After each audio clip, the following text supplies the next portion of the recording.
Alright, I came into the field more by default than by intent. I went for vocational counselling, such as it was in those days, around about 1959.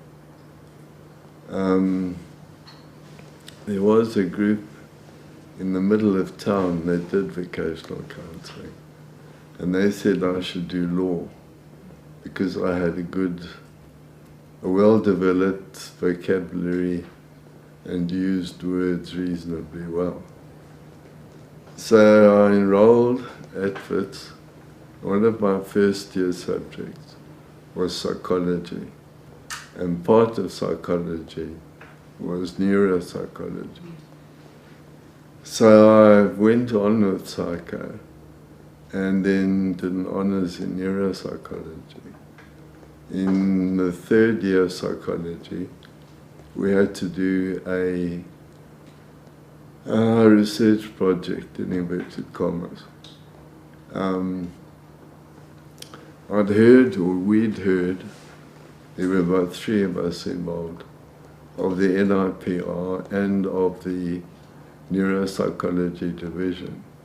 So I spoke to Nelson, the head, and he said, yeah, he'd be happy to cooperate. So that was how I had my contact with the NIPR.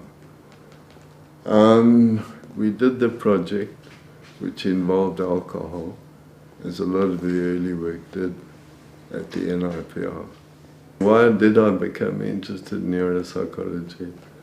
Well, it sounded good, it sounded relevant. What could be more important or significant than trying to correlate what happens in the brain with what eventually emerges as a person's behavior? And in those days, very little had been done, particularly in South Africa. So it sounded a good field, an interesting field, and a novel field to get into. And that's basically why it happened.